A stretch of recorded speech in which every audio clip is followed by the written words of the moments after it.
एक समाज आरक्षण मागायला लागला की लगेच दुसरा समाज आरक्षण मागायला लागतो. एकाची नोंद सापडली की दुसरा नोंद लगेच आमची पण सापडली किंवा आम्ही पण त्याच समूहामध्ये आहेत हे सांगण्याचा प्रयत्न करतो. पण आज मराठा समाज आरक्षण मागतोय, संघर्ष करतोय. सरकारनं त्यांच्या मागण्या पूर्ण केल्या. धनगर समाज आरक्षण मागतोय, त्यांना तर फक्त लागू करायचं आहे, स्वतंत्र वेगळं द्यायचं नाही. तरी संघर्ष सुरूच आहे. मराठा आरक्षणाच्या निमित्तानं हैदराबाद गॅझेट पुढे आला आणि त्याच्यामध्ये बंजारा समाजाची सुद्धा अनुसूचित जमातीमध्ये नोंद आहे आणि मग बंजारा समाज आक्रमक झाला. बंजारा समाज आता आरक्षण मागायला लागला की लगेच वंजारी समाजाचे नेते सांगायला लागले की बंजारा आणि वंजारी हा एकच आहे. म्हणजे ही शाब्दिक जी काही घोटाळेबाज वृत्ती आहे आणि ज्याच्यात आम्हाला सगळं मिळालं पाहिजे ही जी वृत्ती आहे ही कितपत योग्य आहे. म्हणजे कुठलाही समाज असो, जर तो त्या आरक्षणाच्या कॅटेगरीमध्ये बसत असेल, तो त्या चौकटीमध्ये जर बसत असेल, तर त्यांना ते आरक्षण मिळालं पाहिजे. पण ज्या समाजाचं आरक्षण मिळण्यासाठी सुतराम संबंध नाही किंवा त्यांच्याकडे जे आरक्षण आहे, तुम्ही लगेच एकमेकाशी नातेसंबंध जुळवून किंवा आम्ही एकच आहोत हे सांगून ज्यांना आरक्षण मिळालं पाहिजे, ज्यांचा लढा आहे, त्यांना सुद्धा खो घातला जाण्याचा प्रकार महाराष्ट्रात आता सध्या दिसून येतोय. मित्रांनो, आज आपण चर्चा करणार आहोत बंजारा आणि वंजारी ह्या दोन वेगळ्या वेगळ्या जाती आहेत. जरी त्या ओबीसी मध्ये असल्या आणि ज्या ओबीसीच्या सब कॅटेगरीमध्ये त्यांना टाकल्यात किंवा भटक्या जमाती म्हणून समाविष्ट केलं गेलं असलं तरी त्यांचा त्या आरक्षणाशी अर्थात बंजारा समाज जर अनुसूचित जमातीमध्ये आरक्षण मागत असेल हैदराबाद गॅझेटचा संदर्भ देऊन, तर मग आत्ताच्या घडीला वंजारी सुद्धा जर आम्हाला आम्ही एकच आहोत हे जर सांगत असेल तर हे आरक्षणासाठीची सोय आहे की बंजारा समाजाच्या आरक्षणाला पाठिंबा आहे, या गोष्टी समजून घेतल्या पाहिजेत. बंजारा समाज काय आहे, तो कशा पद्धतीनं राहतो आणि वंजारी समाज कसा आहे, या काही गोष्टी आपण समजून घेतल्या पाहिजेत. खरं तर बंजारा समाज जर तुम्ही पाहिलं तर त्यांची एक पारंपरिक स्वतंत्र वेशभूषा त्यांची आहे, त्यांची भाषा स्वतंत्र वेगळी आहे.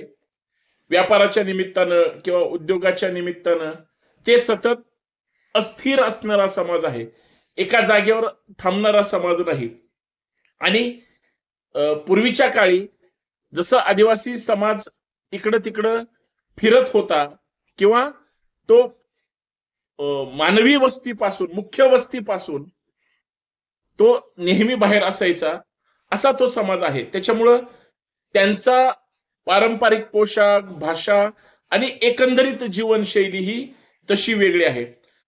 जर बंजारा समाजाच्या अजून काही गोष्टी जर म्हटलं तर बंजारा समाज काय करत होता, धान्य असेल, मीठ असेल किंवा लोखंड असेल किंवा मसाले असतील, या वस्तू एका ठिकाणाहून दुसऱ्या ठिकाणी, दुसऱ्या ठिकाणाहून तिसऱ्या ठिकाणी हे इकडे तिकडे घेऊन जात असेल, कारण त्यांना त्यांच्या त्या सोयीसाठी त्यांना ते करावं लागत होतं.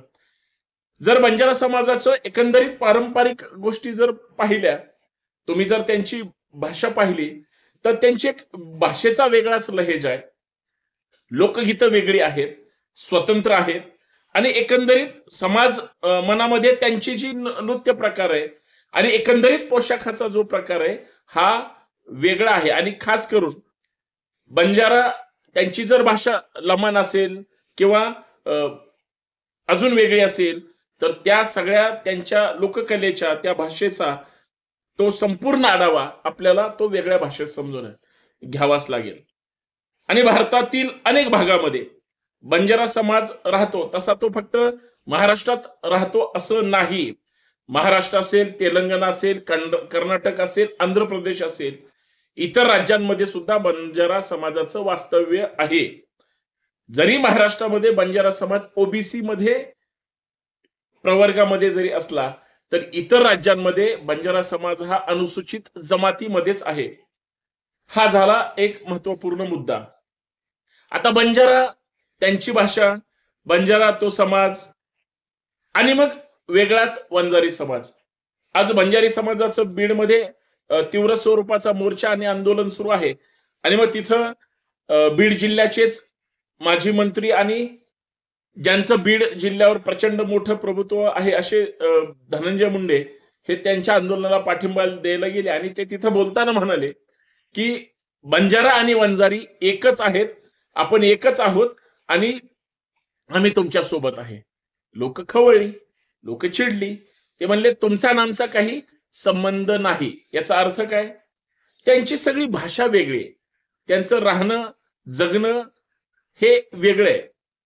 जर बंजारा समाज हा सतत म्हणजे तुम्ही जर लमन तांडे पाहिले बंजारा समाजाच्या, जर तुम्ही तांड्यावर गेला तर तुमच्या ते लक्षात येईल. पण वंजारी समाज तसा आहे का?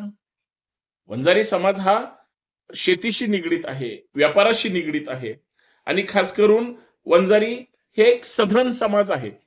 म्हणजे तुम्ही बीड जिल्ह्याचं उदाहरण घ्या किंवा अजून कुठल्याही जिल्ह्याचं उदाहरण घ्या, त्यांची काही स्वतंत्र वेगळी भाषा आहे का? त्यांची काही पारंपरिक तशी काही पद्धत आहे का? अजिबात नाही. आणि बंजारा समाजापेक्षा वंजारी समाज हा तसा सुशिक्षित,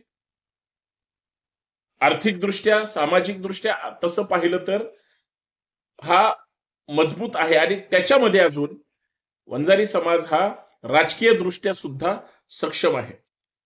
त्यांचा मुख्य व्यवसाय वंजारी समाजाचा शेती आहे, शेतीशी निगडीत इतर व्यवसाय आहेत, उद्योग आहेत आणि खास करून जर म्हटलं तर लघु उद्योगामध्ये सुद्धा वंजारी समाज हा पुढारलेला आहे, पुढे आहे आणि तो सक्षम आहे. महाराष्ट्रामध्ये जर वंजारी समाजाचा एक ऐतिहासिक जर वारसा पाहायचा म्हटलं तर मराठा साम्राज्याशी किंवा त्यांच्या एकंदरीत वेगळ्या वेगळ्या गोष्टीशी वंजारी समाजांचा थेट संबंध आलेला आहे. जर दोन्ही गोष्टीमध्ये जर गडबड जर कुणाला करायची असेल तर ती गडबड करून चालणार नाही. काही महत्वाचे मुद्दे, वंजारी समाज कसा वेगळा आहे आणि बंजारा समाज कसा वेगळा आहे हे जर आपण पाहिले, जसं धनगर समाजाचं घ्या. धनगर समाजाची एक म्हणजे तो गावखेड्यात राहणारा, भटकंती करणारा, डोंगर दऱ्यातच राहणारा, शिक्षणापासून वंचित, पिढ्यानपिढ्या शेती आणि शेतीशी निगडीत व्यवसाय करणारा आणि रानावनात राहत असल्यामुळं विकासापासून सुद्धा वंचित असणारा, तसा बंजारा समाज सुद्धा म्हणजे जोडून दिसतो असं नाकारता येणार नाही. परंतु आपण खास करून बंजारा आणि वंजारी ह्या दोन्ही जर मुद्दे जर या दोघांमधले जर फरक स्पष्ट करण्याचा प्रयत्न केला तर पहिला मुद्दा आहे की जीवनशैलीशी निगडीत. बंजारा समाजाची जी काही जीवनशैली आहे ती फिरती आहे, व्यापाराशी निगडीत आहे आणि एक फार कमी लोकसंख्या असणारा आणि असंघटित असणारा समाज आहे. तसा वंजारी समाजाचा जर विचार केला तर त्यांची जीवनशैली ही शेतीशी निगडीत असणारी आहे, स्थिर आहे, ते विस्थापित नाहीत, ते कुठं दऱ्याखोऱ्यात गावगाड्यामध्ये गावाच्या बाहेर वगैरे असं राहत नाहीत आणि व्यवसायाशी किंवा व्यापाराशी निगडीत असणारा समाज आहे. जर बंजारा समाजाची भाषेचा जर विचार केला तर बंजारा समाज हा बंजारा भाषा बोलतो किंवा लंबाडी बोली बोलतो. कारण खास करून मराठवाड्याच्या पट्ट्यामध्ये म्हणजे बंजाराला बंजारा म्हणण्यापेक्षा लमन जास्त म्हणतात. किंवा बंजारा समाजाची जशी बंजारा असेल किंवा लंबाडी भाषा असेल तशी वंजाऱ्यांची भाषा आहे का? नाही. तर वंजारी समाज हा मराठी भाषा बोलतो, प्रादेशिक भाषा बोलतो आणि तो त्याच भाषा बोलतो जे महाराष्ट्रातील इतर लोक बोलतात. बंजारा समाजाचं तसं आहे का? नाही. परंपरेचा जर विचार करायचा म्हटलं म्हणजे परंपरेवर बोलायचं म्हणलं तर बंजारा समाजाची एक स्वतंत्र परंपरा ही म्हणजे लोकनृत्याशी निगडीत, लोकनृत्य आणि लोकगीत असतील, ह्या त्यांच्या ज्या पारंपरिक आहेत, त्यांची महिलांची खास राहण्याची जर पद्धत पाहिली तर तुम्हाला बंजारा समाज हा वेगळाच दिसेल आणि हे आज नाही दिसत, पिढ्यान पिढ्या ते तशा पद्धतीचं आलेले आहेत. वंजारी समाजात तशी भाषा आहे का? शेती, व्यापार आणि त्याच्याशी निगडीत तो समाज आहे. व्यवसायाच्या दृष्टिकोनातून विचार जर केला तर बंजारा समाज हा माल वाहतूक असेल किंवा व्यापार या विषयाशी निगडीत आहे, तर वंजारी समाज हा शेती आणि व्यापार या गोष्टीशी निगडीत आहे. बंजारा समाज आणि वंजारी समाज याच्यामध्ये फरक भरपूर आहे. परंतु आता मुद्दा आरक्षणाशी निगडीत आहे. आरक्षण पाहिजे. वंजारी समाजाचा तसा विचार केला तर आता जे ओबीसी मधून आरक्षण मिळतं त्याचा जर संदर्भ सोडला तर इतर कुठल्याही गोष्टीमध्ये बंजारा समाजासोबत वंजारी समाजाला आरक्षण मिळालंच पाहिजे अशा पद्धतीचं जर कुणाला वाटत असेल तर ते साफ चुकीचं आहे. कारण जर तुम्हाला शब्दाचा अपभ्रंश वाटत असेल, जसं महाराष्ट्र सोडला तर बाहेर धनगर समाज हा धनगर म्हणून किंवा इतर नावाने ओळखला जातो, पण महाराष्ट्रामध्ये माननीय राष्ट्रपती महोदयांनी 1982, 83, 85 पर्यंत त्यांना ज्या भाषेचा समावेश करायचा होता शब्दाचा, ती धनगड केलं, म्हणजे रच ड झालं. म्हणून महाराष्ट्रात धनगर समाज हा म्हणजे 82 पर्यंत होता असतो, त्यांना दाखले पण मिळत होते. नंतर ड झालं आणि रच ड झाल्यामुळं धनगर समाजाला नंतर आदिवासी अनुसूचित जाती समाज अर्थात एसटी प्रवर्गातलं आरक्षण मिळणं बंद झालं. म्हणजे शब्द किती गडबड करू शकतात, आरक्षणापासून कसे वंचित ठेवू शकतात, हे त्याचं मूळ उदाहरण. आता जर उद्या वंजारी समाजाला आंदोलन करायचं असेल तर त्यांना असं म्हणावं लागेल की बंजारा आणि वंजारी एकच आहे, म्हणून त्यांचं हे सध्या त्या जाहीर सभेमधलं स्टेटमेंट असावं. परंतु असं वाटतं की बंजारा हा स्वतंत्र समूह आहे, समुदाय आहे, समाज आहे, त्याचा आणि इतरांचा काही संबंध नाही. त्यांची जी न्यायिक मागणी आहे, सरकार दरबारी किंवा सत्ताधारी किंवा त्यांचे जे लोकप्रतिनिधी आहेत हे त्याच्यावर संघर्ष करतील, आवाज उठवतील किंवा बोलतील सुद्धा. परंतु इकडं आमचं काहीच नाही तरी आम्हाला गाडीत बसवा असं जर असेल तर ते कायद्याला धरून होईल की नाही हे आता भविष्यात कळेल. परंतु चर्चा होत राहील, ती चर्चा आपण करायची.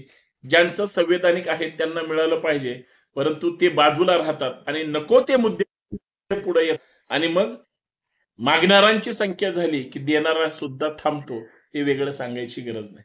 बाकी आपण सुज्ञ आहात. जय शिवराय.